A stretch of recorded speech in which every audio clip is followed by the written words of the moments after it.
Ladies and gentlemen, this is Chadtronic here with a new series, WTF Moments in Nintendo Power. I was a big avid Nintendo Power subscriber back in the day. I unfortunately did not get to see a lot of the initial issues that were some of the very first ones. I was kind of in the last tail end, I would say around roughly the Nintendo 64 era as a new subscriber. So a lot of these newer issues I haven't seen before. We're going to go ahead and start with issue number 1 from July through August of 1988 with Super Mario 2 on the cover of the article. And this is a particularly interesting article, or I should say issue, because it actually featured 2 covers. And as you can see in this scan file I have here, there's actually a free sample copy variation, which I believe was initially sent out to the fan club newsletter subscribers of Nintendo. So this actually first went out to a lot of people to get them initially hooked on subscribing. So I think that's kind of interesting that they've got these 2 different variations out there. I don't believe one is actually more valuable than the other because they are both actually pretty common. So I don't think there's any big value difference in the 2 different variations. So we're just gonna go ahead and dive right in. And basically what I'm gonna do here is I'm gonna cover some of the oddities and things I think that were weird, strange, misprints, anything I find that's basically kind of stands out of place is what I'm going to kind of go over and cover in these little episodes and here. So actually the first thing that you get here is an ad for the Power Line to the Pros, which is a Nintendo hotline that would help people basically progress in their games. And so the first thing that they throw in your face here is just that they really wanted to advertise this hotline. And what's really interesting is you can see I've got my mouse hidden, but I can kind of zoom in on in the post of editing for this video. They've got this different cover, which I believe must have been like an initial prototype cover for the first issue, which is seen a couple times actually in some of the different ads and things in here. So I always found that particularly interesting. They probably, that wasn't the final cover, but you can see that the prototype cover actually remains still in ads. Just out of curiosity, I've got my phone here and I'm actually going to call this number because I actually have no idea. I'm going to call it. I'm gonna put on speaker here so you guys can hear me. Announcement 2. The number you dialed has been changed. Oh, okay. All right. Not a sex hotline. Not what I was hoping for. At least that's what we all like to think, right? This is what's really stands out as being really weird here in this first issue. Mario has some really weird different color variations. Like you can see in this bottom left-hand corner, he's got yellow gloves for whatever reason. This in these illustrations up here in the top right of Mario, Luigi, and Peach and Toad are really weird. It's also weird to see that Toad has actually got blue dots instead of red dots, which I guess, did he actually have blue dots in the actual game? I don't remember if that's true or not, but it's interesting to see him have different colors than the modern day version of Toad. This whole entire illustration just looks like really, I don't know, like off-brand. I don't know how else to put it. Just looks really weird. And this is when there's some more discoloration or different variations of Mario and what color scheme. As you can see, they got kind of the more classic one where he's got a blue hat instead of a red hat. I think that's kind of strange. And again, here he is seen with yellow gloves. I don't know if initially, maybe long ago, there was maybe a power-up idea that gave Mario like fists and like stronger fists and he punched things. I'm probably overlooking into that and over speculating here, but or maybe it's just different artists with different ideas and concepts, who knows. Also these Super Mario Brothers 2, I don't know what you would want to call it, enemies, clip art, pretty much like concept art. It looks very pixelated, almost like they didn't have the capability to take direct screen captures from what they were working on, and more or less almost just got like a camera very close to a TV set and just took the sharpest picture they could and then just cropped it out and put it in this magazine. This looks kind of really weird.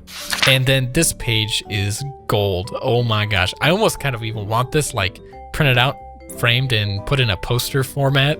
Because this is just like full of win. Look at this. You got Luigi doing like some sort of like a high jump thing. Peach doing like some sort of a long jump. And not even in a dress, which Peach, not in a dress, just looks out of place, at least for me at this point.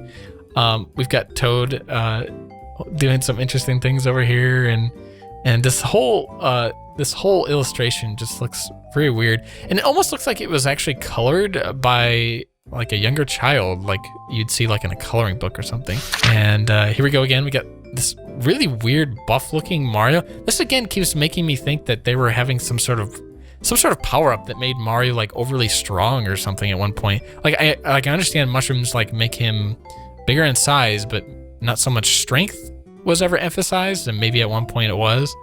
And this clown in the top left corner, like what is up with that? The only time I can think of a clown in any association with the Mario games is maybe that little spaceship thing that Bowser rides around on, but that's like the only correlation that I can make with this clown. But even in Super Mario Brothers 2, I don't think there's really anything that is in tie relation with that. It's just really out of place and really weird. Mario playing with this again. Here's some more weird illustrations. Mario catching bombs. I don't know. He's got yellow gloves again. This illustration right here is really weird. It's got like a two-headed Mario. I'm not sure if they're just trying to illustrate him looking around in panic, but it's just a really weird illustrate that just really out of place. Here's another really interesting illustration. Mario holding a gun, which never happens in the game. It looks like he's got some sort of military rank here on his shoulder, or I don't know. He's got like a cowboy hat. It's again, you don't see Mario very often with a gun, so this illustration in particular just looks really out of place. Especially in the very first issue of Nintendo Power, you can say that there is an illustration of Mario holding a gun, and that's something I didn't think I would be able to say doing this first episode of WTF Moments. So that's it's just really, really weird. We got the poster section, which features no game in particular. It's just kind of has a baseball theme, which is an interesting choice for, I think, the very first issue of Nintendo Power. I would have expected something like Mario or Zelda related poster. I think that would have, myself, probably got more people to be pulled in and check it out. So you got this guy throwing a baseball. It says Nintendo on his jersey.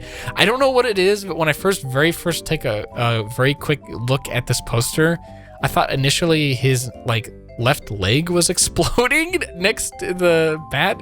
It's just the way everything is positioned, and the coloring just kind of throws your eyes off right away. It's just very strange. And look at very literally what we have here. It's a bat hitting a baseball with peanuts and games coming out of it.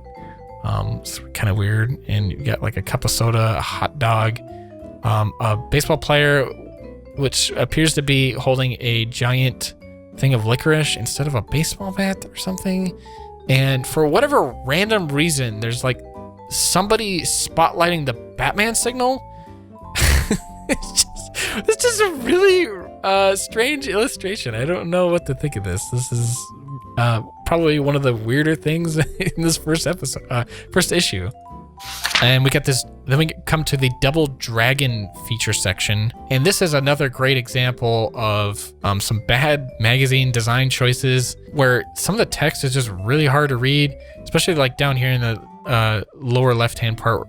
Mode A, one player, they explain some of the different things of the game here, and they've got like cracks and crevices within this background right over the text. Not even a different color from the text. It's the same color, just black on black, cutting into text. It's just really irritating to try and read. And then the next page is even harder because you've got just all sorts of weird colors directly and almost directly behind the text. Like I think it was, they were trying to go for like a cool little design theme, but it's just really hard to read. But yeah, so this was a little contest you could do, so that was kind of neat. And actually for the players poll and this particular file scan, a person actually left their personal information here, so I'm gonna probably blur this out along with their address and phone number.